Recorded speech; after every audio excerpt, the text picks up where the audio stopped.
Welcome back to the Becoming Truly Healthy podcast. My name is Alex. I'm here with Trevor, and we are talking about how following Jesus redefines our pursuit of health, that we have a passion about intersecting health and faith, and that's what this podcast is dedicated towards. So, Trevor, I'm excited for what we're going to talk about today. Yeah, we just surpassed the 100 episode benchmark, Alex, and we're here with episode 101, and we're really diving into a piggybacked conversation off of last one. We were talking about God's source of help, but now we're talking about, hey, why does this matter today? And intertwining these realities of God being the source, the originator of our health, into today's everyday life, why that matters as followers of Jesus. Yeah, I think one of the main questions, Trevor, that we should unpack is does God truly care about our health? We care about our health because we want to look good, feel good, and from a Christian perspective, maximize our impact for the kingdom and be good stewards, like we talk about all throughout our material, Trevor. But we really haven't touched on, does God truly care about our health? Because many times health starts from a selfish vantage point, which is okay. It's pretty normal based on the Western world and paradigm that we live in. But when we actually stop and think about it, which piggybacks off of last week, God does care about our health because he designed it, and it ties in this concept of stewardship. But that was pivotal for me because it just, how do I say this? It just emphasized or magnified the importance of stewarding my body, mind, and soul well. Some people think it's optional, which is a misunderstanding we think about, like, oh, I can do it later or put it off, or I don't have to do it. But really, if you look at it from a theological lens, it's a call. It's a standard that Jesus calls us to, of like, hey, I want you to steward well so that you can go further, faster in the kingdom to ultimately glorify and multiply disciples. So we can get into that later, but yeah, God does care about your health. Yeah, and we're going to talk about why that matters, Alex. And I like that you shared a little bit of context in your story, and it's always important to do that because we're right there with you, listeners. Like we're in the trenches. We're trying to pursue the truly healthy life that Jesus offers us, and we'll talk about why that matters and kind of what that looks like. But similar to you, Alex, it was a lot of pursuing culture's version of health. We talk a lot about the problem that we see in today's world. That most Christians are tired, anxious, running on empty, overweight, don't care about their health. But on the flip side of that, people that care about their health are not connecting to their faith in Jesus, and they're all about themselves and becoming the healthiest version of themselves. Totally was me. It was all about trying to get this perfect body, get it to look a certain way, got it to where I thought I wanted it to be, and then just it was nothing. It didn't fulfill anything. And so I was anxious. I did not feel like I was connected to the Lord. And obviously, that's not his design. We talk about John 10:10 a lot, Alex, where Jesus is talking just after he talks about him being the good shepherd. He says, I have come to give life and give it to the full. And we cannot ignore that statement, life to the full. What does life to the full look like?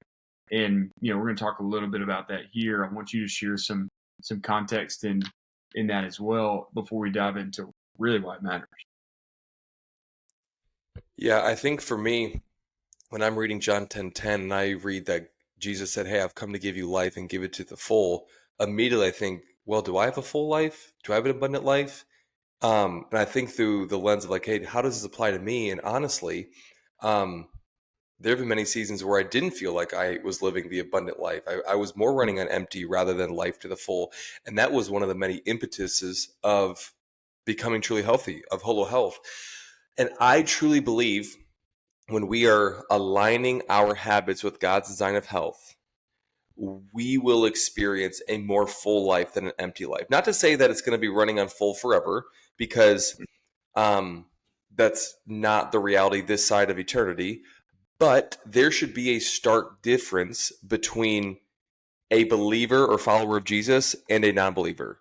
When we start our lives and our health and the way we talk in public, what we watch, just our lives, when it starts to look the exact same as our host culture or just secular culture, there should be a problem, because everybody is running on empty. You ask everybody, I'm tired, I'm busy, I'm stressed, I'm anxious. Something is plaguing them. And not to say that we're above that, Trevor, but what we're saying is we're going to prioritize the habits that God designed for us so that we can essentially better position ourselves to experience life that is truly life that Jesus offers, which is not just diet, set, and exercise. Right. Yes, it includes that. It's a big slice, but it's also increasing clarity, decreasing stress, spending time in deep community, abiding in the Spirit, which is what we're all about. Yeah, dude. Now we're getting into it. There's a lot of things that you just talked about right there that we need to kind of pull out and piece together for the listener, because it's really important for why this matters today. The first is that, just to touch on the light to the full, you expressed it, but when Jesus is talking about there, yes, he's talking about eternal life and salvation with him in heaven. But salvation is something that we will fully arrive at when we were with Jesus, but we also are working out here on earth. God didn't just want to give us that so that we didn't have any more abundance or couldn't experience anything here on earth in terms of looking and experiencing a life that's different from what culture sees or what someone who doesn't follow Jesus sees. It tells that story. He tells that narrative all over Scripture, yeah, Old Testament, New Testament.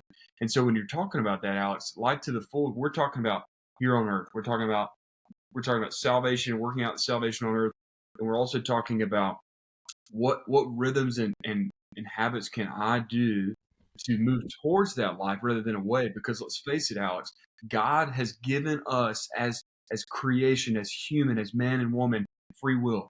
We get to choose how we steward X, whatever it is. And so he's asking us to partner with him in seeing health the way that it is, so that we can take action, we can make movement, we can take on behaviors that are stewarding that well. So life to the full is part of life here. The reason that matters, and we're not talking about prosperity, guys, but we always try to emphasize that. We're not talking about you do these things like you'll never struggle in your life, just like Alex mentioned. But there are realities like we do cause unnecessary stress, anxiety on us. We experience unnecessary limitations, as you talk about in the book, Alex, whether it be weight, mental, emotional, relational. And so you mentioned the life to the full component, which is really great. Why? And you also talk about the starting point for why this matters is that we are called to be set apart. We are called to live a life in a manner that's worthy of the calling that is placed before us, is what Paul says in Ephesians. And what he's saying there is that Jesus is asking us now, by grace through faith in salvation, he's now asking us to partner with him in his mission for kingdom to come to earth, for his love to be made known. So we're now representatives of Christ on earth. And so because of that, we are now given the opportunity to steward our health well, because and in a different way than what culture does. And I know we're kind of piecing a lot of different things together, but this is where we get to this place. Okay, the problem that we talked about, Alex, the separation of health and faith, and then the pursuit of health only for one's individual selfish gain. Now, if we're looking at God's design of health, like you're talking about, Alex, we're integrating the two, and we're pursuing it from a place of stewardship. And that right there alone sets everything apart. Right? I want you to pick up here, because I feel like we're digging into this content on why it matters. Yeah, the only thing I would add, Trevor, is it's a point and a process. Yeah, it's a great point. When you talk about becoming more like Christ or salvation, we're not saying that improving your health is pertinent to salvation. We're not saying that at all. Jesus accepts you and loves you and is for you, whether you steward your physical health well or not, whether you steward your finances or not. So we're saying as calls of Jesus. But what you're saying is that life that is truly life, or life to the full, was a point in time when we said, hey, we're going to follow Jesus. But it's also a process over time where we grow more into the image of Christ, where we become more truly healthy, where we work out our salvation, when we increase in wisdom and influence as we age and mature and learn and grow. So that's the same thing with health. There's a lot of parallels between spiritual and physical. And that's just one of the biggest concepts I realized is that, yes, I chose to follow Jesus when I was 5, but who I am today is much different than what I was at 5 years old. And Jesus is big enough to grasp that and handle that. Um, so it's the same thing with our health is what we're talking about. Is there was a time when we say, okay, hey, I no longer want to pursue culture's version of health. I no longer want to live in these unhealthy habits or this really not accurate worldview of health or definition of health. Now we're talking about, okay, it's a process of becoming truly healthy. And we're going to not necessarily get into those habits and how, but really why it matters pretty Yeah. much in this episode.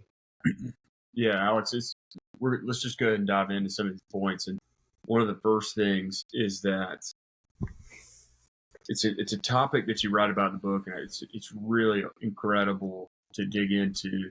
And it's that the status of your health greatly impacts your spiritual formation. The status of your health greatly impacts your spiritual formation, which means the level of health that you have in a respective area is going to impact the way that you are being spiritually formed into the image of Jesus. It's going to impact the way that you experience Jesus. Hang with me. Here's an example. If you are constantly underslept, you're constantly exhausted, sleep deprived, you're getting 5 hours of sleep, you are going to naturally be more prone to being impatient, to being short with others, potentially prone to anger, all things that can lead to sin, which we've talked about before, Alex, but which also are going to hinder your ability to slow down, to remove yourself from a situation, set your mind on the Spirit, to be able to receive something from the Spirit and then put it literally into your life in that moment, to act out of a place of love, to be patient, all of the different things, essentially the fruit of the Spirit, are going to be more challenging for you because you're underslept. But think about it. Those nights that you get a really good night's rest, you wake up, you're like, I feel like $1 million. Or the nights where you have a big test or something coming up the next day, you're like, I got to get a good night's sleep because I got this coming up. And you're always grateful you do because it impacts the way you think. It impacts the words you say, the beliefs you have, the behaviors that you take throughout the day. We could dive all into that type of stuff. But that's just one example. Your habits, your health impact your spiritual formation, which is kind of like a cornerstone to this conversation on why it matters. Yeah, you hit the nail on the head, Trevor. I like to envision it as the fuel to your spiritual engine that if I don't have fuel, I'm not going anywhere. Spiritual formation, like we said, is a process that we're constantly being formed, whether in the spirit or in the flesh. And if I don't have any fuel in my spiritual engine, I'm not going to go anywhere. If I'm chronically exhausted, if I'm malnourished and eating processed foods and my body just does not feel good, then I can only go so far. Yes, I can go far, but I'm limited. And that's the point of becoming truly healthy is we're removing those unnecessary limitations. So it impacts your spiritual formation because we are a holistic person. We're not just a body. We're not just a soul. Every part impacts the other. Health is holistic because you are holistic. We're not a soul in a body. We are a body and a soul and a mind. That's how God formed us. So it's just part of the Western post-Enlightenment thinking of relational health here, spiritual health here, physical health here, and it's to our detriment. So that's where we can ultimately go further, faster, and experience greater depths in the spirit when our health is pumping on all cylinders, body, mind, and soul. It removes those unnecessary limitations to essentially be spiritually formed more. And we're talking about spiritual formation. I've talked to many seasoned Christians that just feel stuck, that they got saved, they're going to church, they're serving, they're giving, they're doing the thing, but they just kind of hit this plateau in their faith life that they're just like, man, is this all that it really is? Just going to a Sunday gathering, doing a small group on Tuesday, but still have that background buzz of anxiety or insecurity. And that plateau is not the end. It's not the ceiling. Like we can be spiritually formed or being made into the image of Christ forever. Like we're never going to reach that point until Jesus comes back. But what happens is sometimes, not all the time, but sometimes the unnecessary limitation is our health. And many times no one talks about that. That if you want to Mm-hmm. experience life that is truly life, a big slice of the pie, not the only slice of the pie, is stewarding our body well. Jesus says, love the Lord your God with all your heart, soul, mind, and strength. Many times we do it with our heart and our mind, but we're like, strength, I don't even know what that means. And I'm just gonna leave that out. So Mm-hmm. that's what we're talking about, is giving God our sleeping habits, giving God our nutrition habits, giving God our movement habits, our hydration habits, our physical activity habits. And we make it pretty crystal clear with the 7 habits of health. But that's why it matters. Yeah. Oh man, there's so much here. If you're not familiar with spiritual formation, and that's just a word that you're like, oh, what are these guys talking about? We would definitely encourage you to research that, go on and check into it. John Mark Comer, Practicing the Way, Dallas Willard, all great places and names to start with on that front. But I think you're hitting on some really key components here, Alex.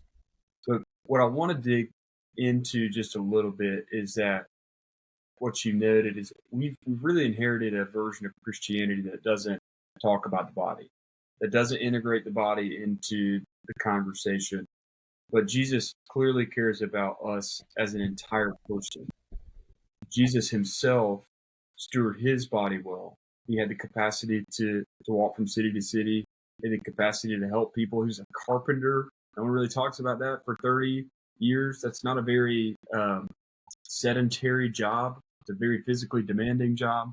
So when we get to today's culture, it's almost like, just like you talked about, kind of bringing this point back out, just the disconnection of health and faith is that we've kind of just drummed up Christianity to this mental belief and decision that you're going to continually make on a daily basis, when it's really an embodied faith that we are called to partner with Jesus. But we've disconnected that, and so it's taboo in culture, excuse me, in Christian culture, in the church, to not talk about the body and the stewardship of the body. It's essentially, let's avoid that conversation because we don't want to offend people, just like other conversations at the church. But we're here to say, hey, let's normalize the conversation around the body, and let's not pursue a body for vanity's sake, but for stewardship's sake.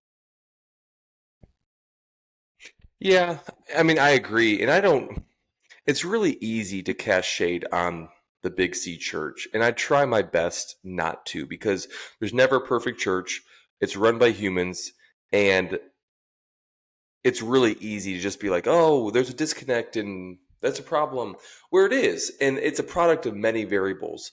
And many times I found that people just don't have the experience or the education. Like, they've dedicated a lot of their formal education into seminary, biblical literacy, systematic theology, that they're like, hey, the body does matter. I just don't know how to go about it. Just as much as you meet a Jesus following personal trainer who has dedicated a lot of education towards how to improve your physical health, but they didn't go to seminary. They don't have the formal education of, or they don't feel confident in scripture or faith or sermons or any of that. And we're saying, hey, you don't need to be an expert. We're just saying we just need to recognize the disconnect and start bridging the gap and bringing those together and realizing, hey, we're on the same pursuit. It impacts the others. We don't need to be experts in one field. That's where, honestly, we come in, Trevor, and Becoming Truly Healthy. This podcast, our course, our book is, I mean, thankfully, the Lord has graced me with some formal education in seminary, with an exercise science undergrad, with certifications, working at a church, owning a gym. It's like, hey, that's really where this kind of came from, is, hey, we are all running the same race. If you claim to follow Jesus and you care about your health, that is the same target. It's not two different lanes we're running in. So that's really the hope, and why this matters about God's design of health, becoming truly healthy, is we hope that people are not intimidated, like, I don't know, I don't have the education about physical health or spiritual health. Like, you don't have to. Like, we're here to help. It's important. It matters to God, and you can do it. And that's why ultimately this is why we're even having this conversation. Yeah, I mean, we want to help Jesus Father pursue a version of health that's anchored in Him, in Jesus. So That's it.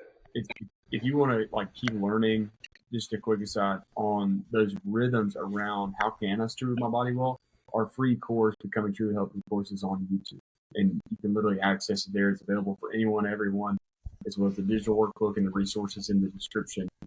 That's literally if you want to get started, that's where you get started. That's what I would say. But Alex, I think we're doing a really well tuned and just full circle job talking about why this is important. One thing that I want to just like practically like kind of emphasize a couple of additional points on like why this matters. Paul talks about it like our bodies are not our own; they were bought with a price, and now our bodies, when we're saved and place our faith in Jesus, our bodies are now the dwelling place of His Spirit. That's a very important note and truth. That if you fully believe that, that means that you should steward it well, right? If you're a dad or a mom, if you're a parent, or if you have family, and you're entrusted with the oversight of them, you want to care for them in the same way. And I just challenge you to think about that for yourself and the way that you care for your body. Another thing, Alex, that I want to bring up is if we increase our health, we increase our capacity to do what love requires. And I just think that's a missed. It's just not talked about in health, okay? But it is talked about in faith, in the church, in following Jesus. It's like, I want to be able to do loving things to other people, whether that's the way I speak, that when I don't speak, my behaviors, the way I go out of my way to serve and care for people. Well, let's just face it. If you're healthier, if you're less anxious and more filled with peace, if you have more physical capacity, your body can do certain things because you're moving it often, you're potentially exercising, but you have the physical capacity to go and help a neighbor move something, or to go on a walk with someone who wants to really to process something, or go on a hike, or whatever it might be. You can do what love requires. And so your increased level of health increases your ability to love. Doesn't guarantee you love, but increases your ability to love. And then, Alex, you said it earlier. It's just my last thought on why it matters is, man, if we're stewarding our health well, people notice. And what does that give us? An opportunity to shine the light on Jesus. Because it's not about us. It's literally not about us. And it's hard at times, Alex, because the world always is promoting the best you can look, always is promoting the healthiest version of yourself, always is promoting the hardest working, performance-oriented, and focused version of yourself. I fall prey to that. I know you do as well. But that's not why we do it. We do it from a place of stewardship to bring honor to the Lord. And then just to point people to Him and start talking about health and the connection to faith and how it allows you to do these things. And so I just want to kind of button all those up in there. Those are additional things that, for me and for our content, like why this matters as Jesus followers, because God does care, obviously, about your health in each area, your body, mind, and soul. Trevor, here's how I think about it. I think about it in 3 simple points because I'm a simple man. Is when Jesus was asked, what's the most important commandment? Jesus responded, love the Lord your God with all your heart, soul, mind, and strength. So the answer to the question, does God care about your health? There's your answer.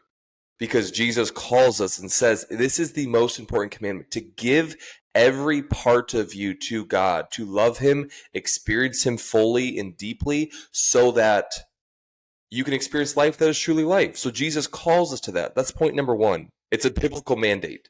Number 2, we've talked about this. The second point is to maximize impact. To maximize impact, you can go further faster when you have fuel in your spiritual engine. When you are sleeping well, eating clean, and moving often, you have greater capacity, like you said. We can spread the kingdom further faster and maximize our impact. We can do more local outreach. We can serve more. We can do better, maximize our impact when we're becoming truly healthy.